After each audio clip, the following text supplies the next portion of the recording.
Good morning, everyone, and welcome to the European crossover webinar. And we are seeing a pretty good, decent jump here in equities, and also the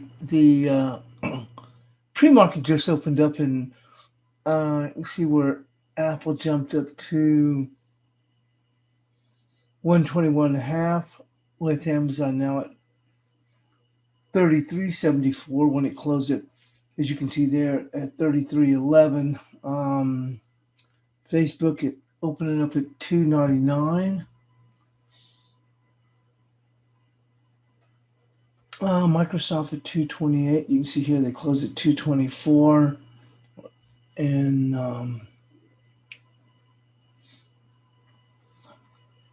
Nvidia at 593 and look up $11. Take a look at the year dollar. We did poke our heads right up here at the 19 even area, but we dipped back a bit. We'll just take a quick look at indices.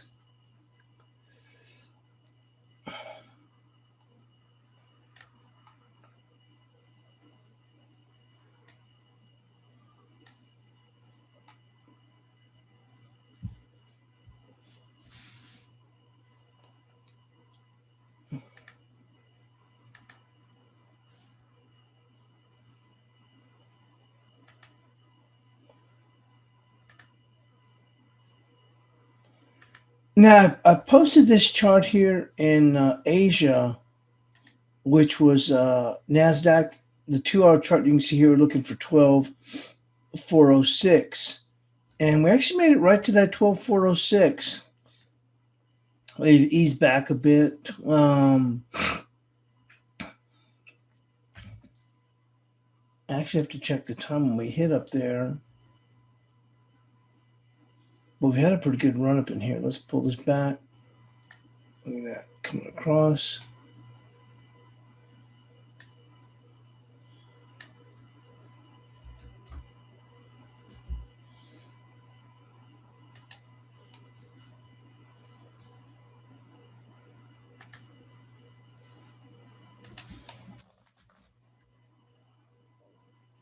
Yeah, look at that. Pretty key right there. Right at that closing level.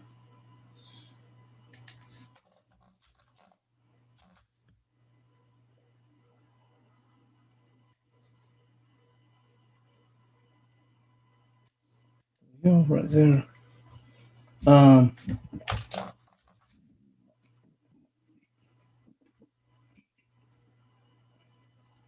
Looks like they hit that right at 11 o'clock Central Standard Time, which would have been midnight Eastern Time. But it's not like we saw a big sell-off from that level. We just kind of stalled there, and gently we started to dip back. Next, we've come back down here to same-day VWAP. And looking back on the volume, there wasn't any crazy volume when we got up there. If you look at that, we just kind of stalled up there at that level.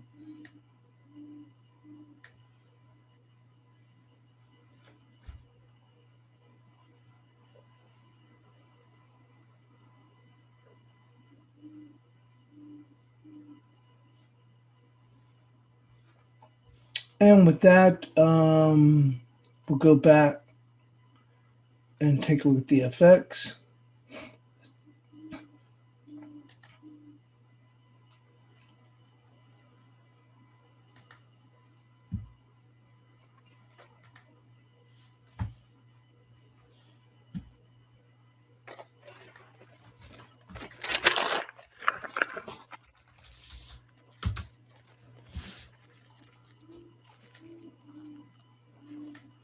Well, you can see here, cable now is actually pushed all the way up here, right up here at 32 even. Before paring back a bit, back to 31.51. Take a look at Aussie dollar.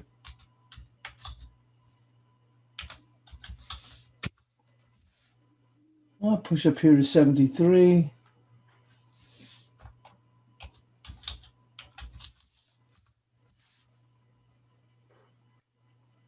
And we almost tag 130 here with the dollar CAD.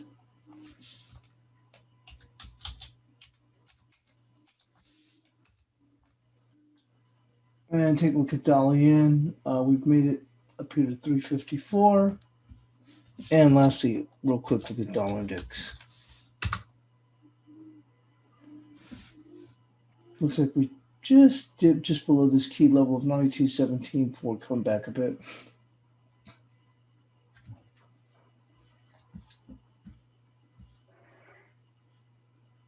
Then looking at today's data,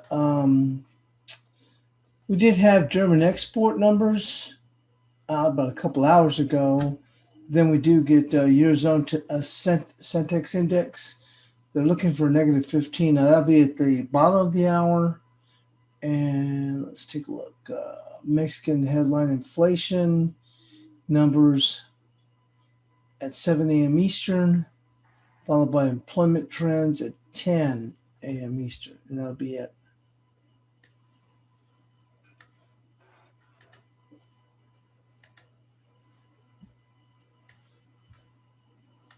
The Australian dollar hits a 7-week high after Biden wins the U.S. presidency. The Australian dollar strengthened to a 7-week high on Monday as investors bought trade-exposed currencies on expectations that a less volatile Biden administration could boost world commerce.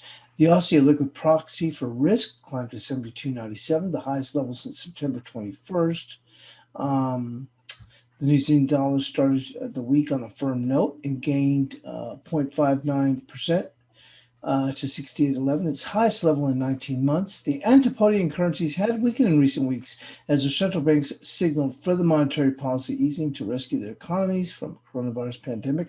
However, they received a flip last week as markets began pricing in a Biden presidency and Republican Senate, a combination that is expected to spur further monetary easing by the U.S. Federal Reserve. A Democratic victory without Senate control would reinforce the market trends such as the hunt for yield in growth stocks. BlackRock Investment Institute wrote in a note, a Biden divided government could crimp the fiscal stimulus and cap rises in bond yields and inflation expectations. Domestically, investors are focused on the Reserve Bank of New Zealand, which expects to leave interest rates unchanged on Wednesday. We expect the RBNZ to announce the introduction of a funding for lending program, referred to as FLP, next week. Cheap loans for New Zealand's banks, Westpac analyst says. We expect clear incentives to be included for banks to on-lend these loans to businesses. Further, economists polled by Reuters, predict the RBNZ would start cutting rates to negative territory by early next year. And then the dollar sinks after the Biden clinches the U.S. presidency. The dollar hit a 10-week low on Monday as investors heralded Joe Biden's election as U.S. president by buying trade-exposed currencies on expectations that a calmer White House could boost world commerce, that monetary policy will remain easy. Chinese yuan struck a 28-month peak. The New Zealand dollar rose 0.6 to hit a 19th-month high, and the Aussie dollar made a 7-week top. Biden crossed the threshold of 270 electoral votes required for victory on Saturday by winning the battleground state of Pennsylvania. Republicans appear to have retained control of the Senate, although that makeup may not be clear until the runoff votes in Georgia in January. That outcome is ideal from a market point of view, said CMC market strategist Michael McCarthy. Neither party controls the Congress, so both trade wars and higher taxes are largely off the agenda. The prospect of more gridlock also means that expectations for massive U.S. fiscal stimulus package have been lowered, which was sent bond yields down when the dip in U.S. yields deterred the investment flows from Japan. Selling was held in check, underlying virus worries, because Trump, the first incumbent to lose a re-election in 28 years, has made no sign of conceding while fighting legal battles to overturn the result.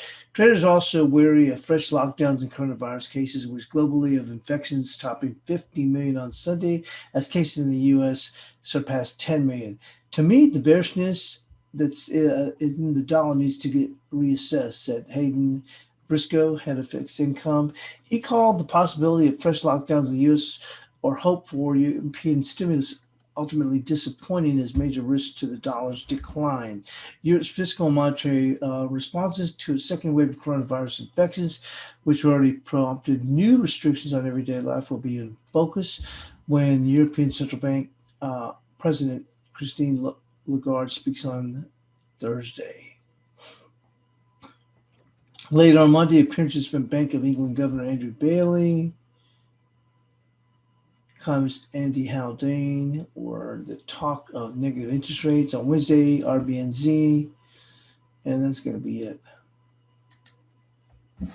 So with that, we'll go and move into the analysis.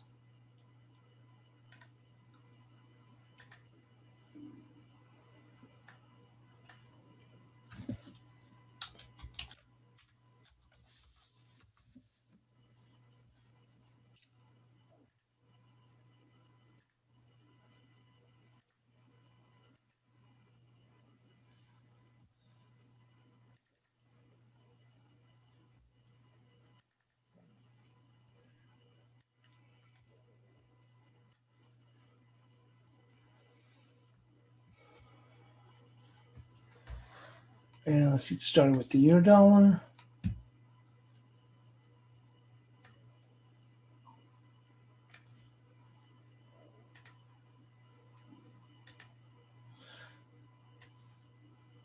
So the euro finished the prior week with a close above 1870. You can see that right there. The pair has slewed the bears of the past week. The pair has a challenge of 1937 in the crosshairs, but immediate resistance will be 1900 with support at 1823. So that's what we had was 1900.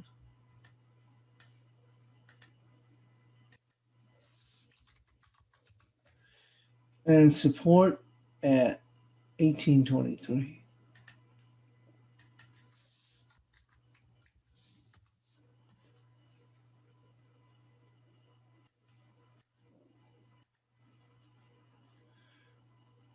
On the cable.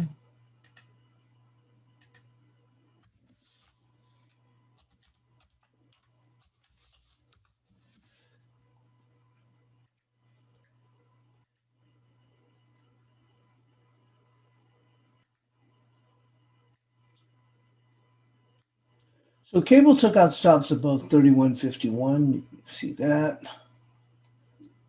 Before paring back a bit, the pair's next major level is going to be 32.48. You can see it up in here. But immediate resistance will be 31.85. Looks like they got up to 31.97. 31.85 was supported 30.70. So 31.85.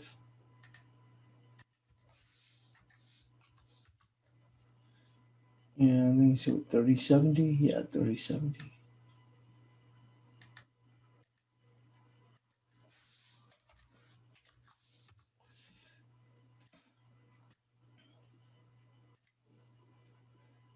On to the Aussie dollar.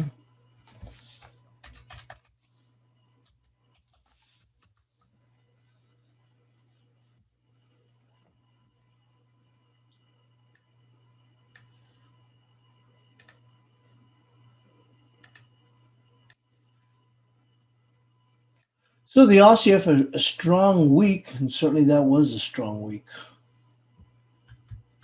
Took a pause on Friday, although posting a solid close above 72 cents. Support next week will be 72.03 and resistance at 73.11.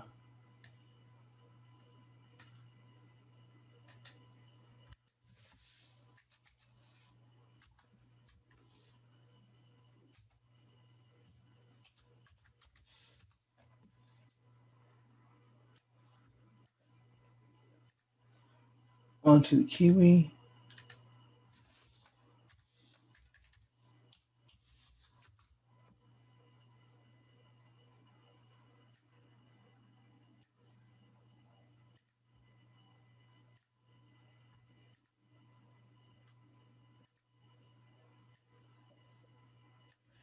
So the Kiwi took out stops above 67.70, challenging 68 cents before paring back slightly. Resistance for Monday will be 68.27, followed by 68.96.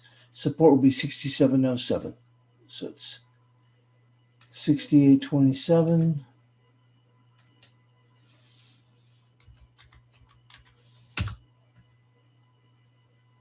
And 67.07 remains the same. Onto the dollar CAD.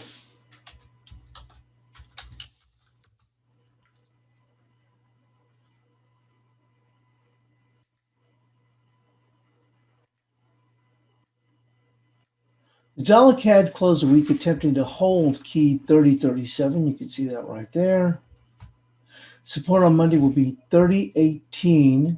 We're actually below that, with a break to take stops at the prior low of 29.92.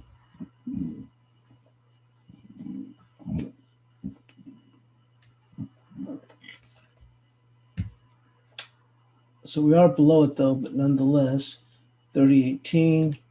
We'll leave the 30.17 there. So one pip's not going to make any difference. With resistance at 31.33.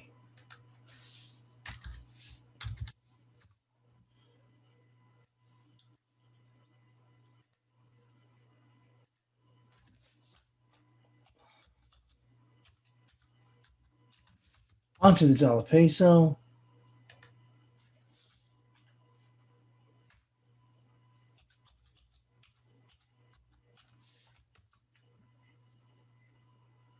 This thing has just been something else.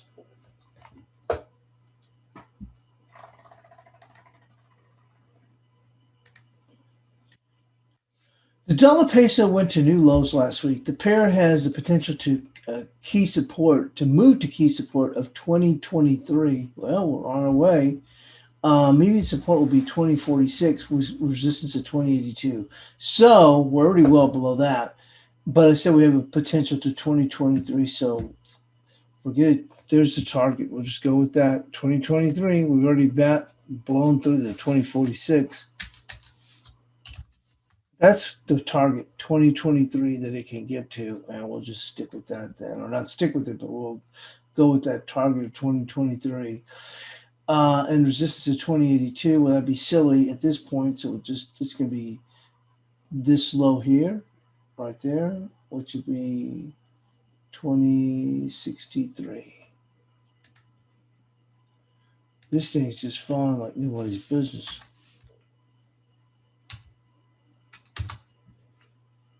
And that target of 2023.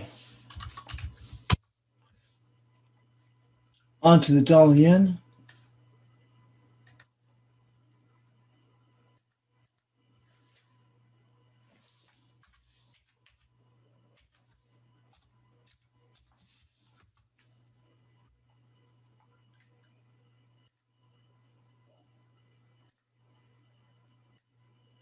So the dollar yen broke hard as the week came to a close. Immediate support will be 305, with additional support at 277. Resistance will be 403. So 305, 403. Realistically, though, it'll be the high here. That would be it. But we'll go with the 403 in case we get a little bit of a stretch.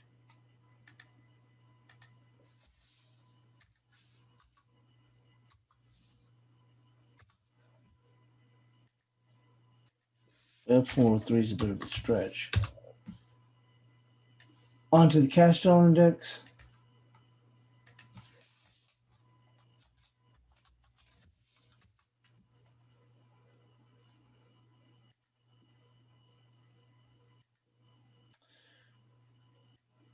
The dollar index broke lower as the week progressed, challenging key support at 92.17. Immediate support to begin next week will be 91.97, followed by 91.72. The longs have been run out of the market. A pause may be in the offing after a downside test.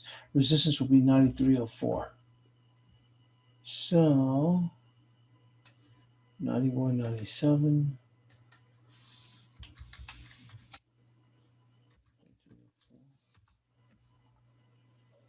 And onto the cross rates.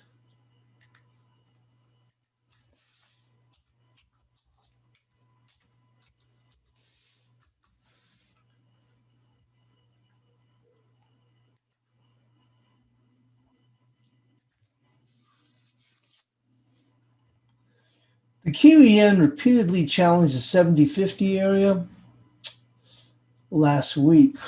You can see returns have bounced up. We're actually just testing it now. Falling short. The pair remains bullish, but we may see a slide of bulls becoming weary. Resistance will be 70.34. We broke above that with support at 69.54. So that was it. But they've been challenging that 70.50 area all last week. They're re-challenging it again, but they're at their highest point. So that's what they've been challenging. So we'll go with the 70.50. It'll be key if they can get a close above 70.50. That's what they've been challenging all last week, and supported 69.54.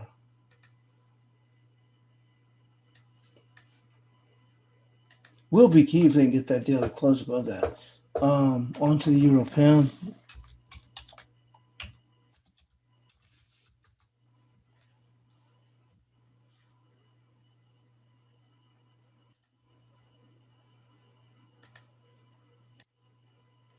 The euro pound is bouncing around in a trendless range. Resistance will be 90.56 with support at 89.68.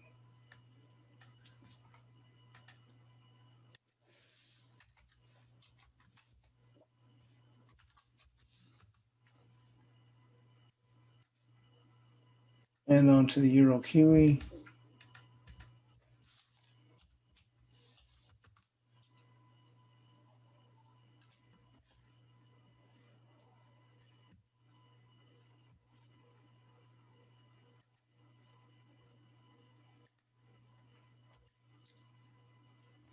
So the euro Kiwi spent the entirety of the prior week challenging the 74 level. The pair managed to close above 75 on Friday. Resistance will be 75.89 with support at 74.72. Holy smokes, look at that. They just turned around, just dipped and just gave up those gains. Looked like they were about ready to open up something. So we're back here challenging 74, and that's all we can go with now. I guess it's just like the Kiwi yen was. Well, here we are, and it'll just be back to the area they were challenging, just like the Kiwi yen was challenging 75.50. Well, looks like they've done a turnabout after a solid low close on Friday. Looked like they push it higher, and here we are sliding. So it goes back to the 74 even there, and resistance will just be the body close right there, which would be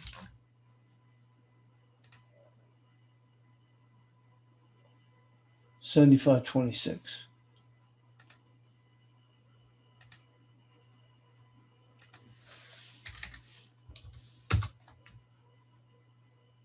On to the Aussie yen.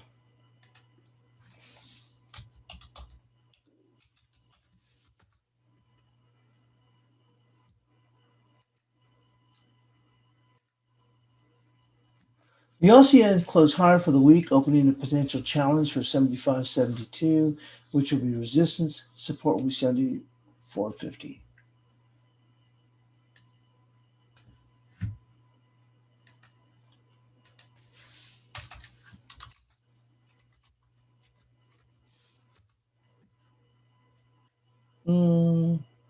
If we can close up here, we can turn it to bullish, but for right now, it's still bearish, clearly bearish overall.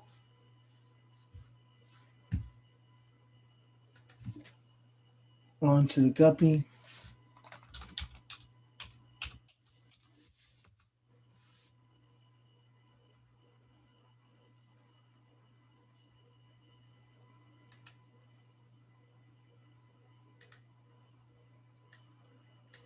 The guppy spent the prior set spent on was spend. The guppy spent with a T spent the prior sessions finishing lower, then higher, then lower. For now, it's there's no conviction in the trade. Resistance will start the week at 36.52 with support at 35.27.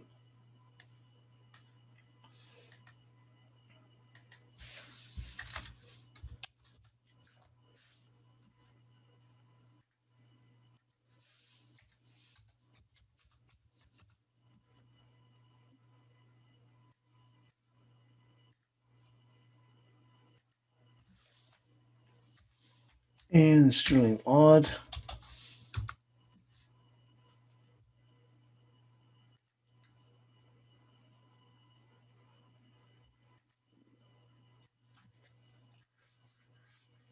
Now the guppy returned back to support level of 80.36 after challenging 85. You can see after we challenged that, we came all the way back and slid all the way down here, 80.36. I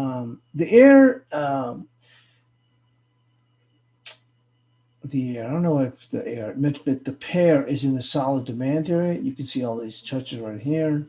Resistance will be 81.88. We supported 80.51, and we're actually below that, but we'll list it. That's 80.51. But this is the key area here.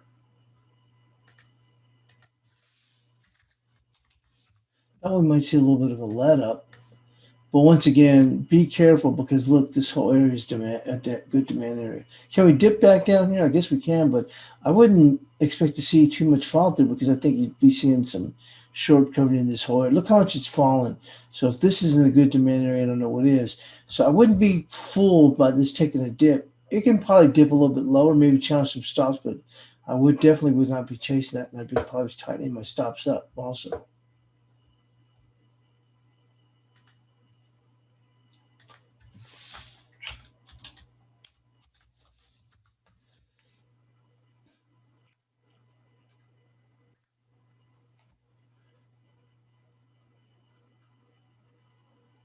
As I mentioned, we can make it up to 1937, but this 19 is a resistance level. And if you look right here, look at this coming right across there. See that? You got some nice touches, and that's right there at 18.99. So you got this wick, you've got this wick. You see what I'm saying? So for that to take a pause is reasonable. You see right there, 19 even. Potentially we can get to 1937, but I'd be a little bit careful if you're long at this point, because as I said, you've already knocked out all the bears. So you need, like they say, need a market to go higher. They have to go and feed the bulls, and so I don't see that there's any shorts that are shaking in their boots at this point.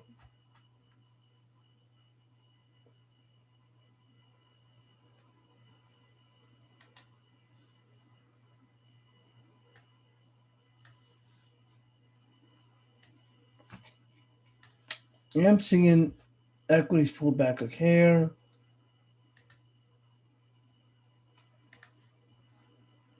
And look at it. You see how Apple opened up strong, and this only on a 5 minute, but it able to catch some quick turns right here. Uh, Amazon, look at Amazon here. A little bit of a gray stone at this point. I guess the biggest one that caught the market, I guess a little bit, it shouldn't be that much, is Apple taking a dip here, because if we go to the indices,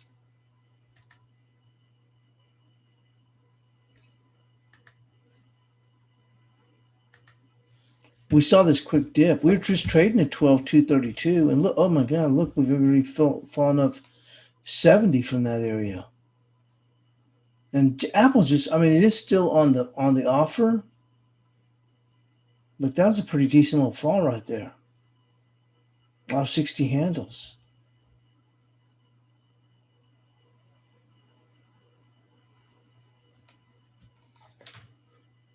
Some pretty decent volume on this fall, so it might be a little bit of short covering. And you know that 12,407 is really key there. Take a look at the S&Ps.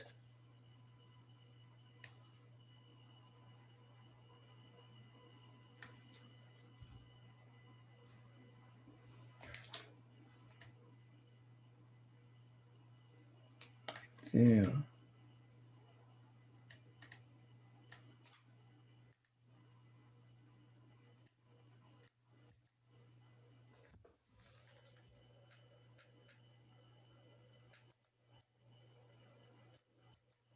Anything clear? I mean, that's about as close right there, which is the close in that body. You can't see it, but there's a close right there. It still fell a little bit shorter there.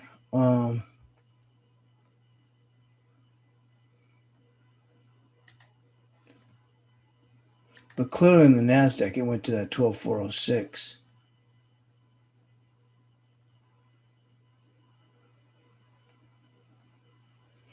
Coming just a hair off those lows.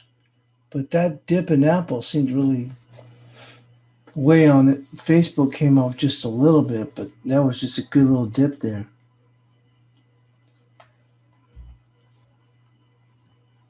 Taking a look at gold. Gold here is at 1960.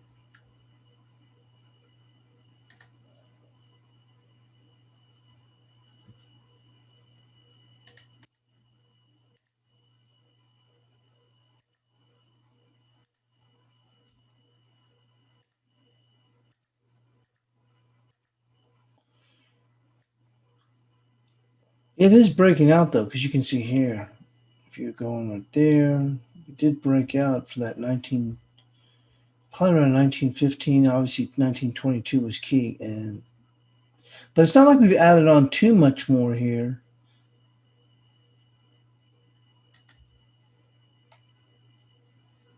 But as I mentioned here, that 12406 is key, and now on the way back up,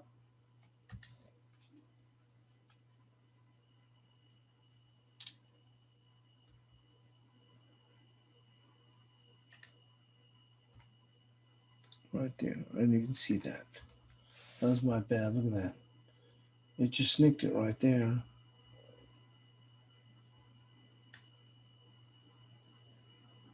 Which is 12345. It's actually a little bit lower. Let's see, it's right there.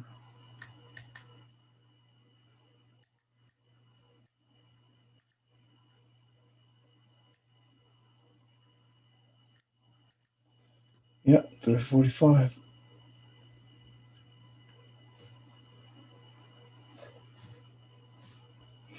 But it was holding here at same day VWAP. Once they broke same day VWAP, it hit some sell stops. But that's what we have for today. I'll go on and get the bias chart posted. And thanks for joining us here on the European crossover webinar. Yeah, Rena said, yeah, she thinks it'll be a little bit tricky on the long side today. I think you just wait and let today play itself out. I think that we're still on the long side. So let the cash equities in the morning catch up. And then you can see if you see any setups here. But clearly, I mean, everything's on the bed. But we'll go and get the bias chart posted. And thanks for joining us here once again on the European crossover. Ibrahim says, do you have any views on natural gas? Well, I don't trade natural gas, but I can certainly take a look at it. Hold on. Bear with me one moment.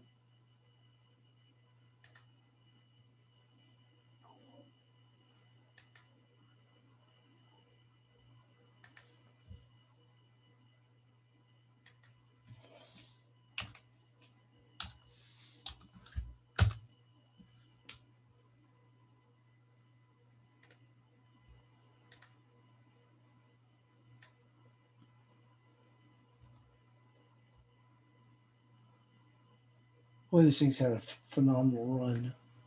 This would be a level here, which would be 287. So we're right there. I like to always go with the body touches. So you see it right there.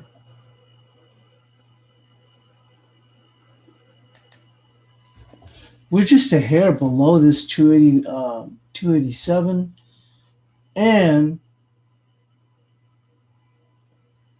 I don't know if you want to go all the way back here, but if we were to do a fib,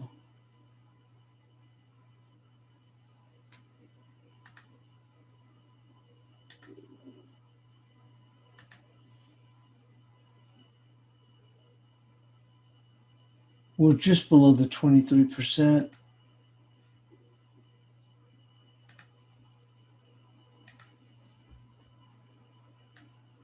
Then what we want to do is take a look at a weekly. Is there a weekly in this area? A level we can go to. Here's where they broke out, right here.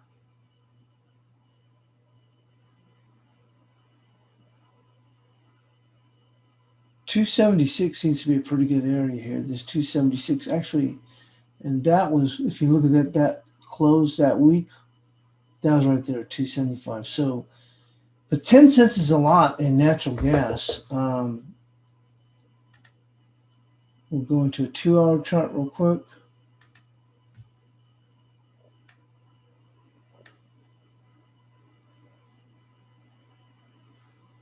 Right there. 282. So as long as we don't get a 2-hour close below 282, we should be okay. We're kind of hanging here after posting like a little hammer, and we're just sitting here. As long as we don't get a 2-hour close above 282, it should be okay. I mean, maybe allow the market to kind of calm down, and then maybe we can start to try and push up a little bit harder. Boy, it started in a pretty good fall, pretty good slide. Yeah, I would look forward to kind of trying base in here in this, as long as we don't get past 282 on a 2-hour close. Okay, with that, we'll go on and get out. And thanks for joining us here in the European Crossover webinar.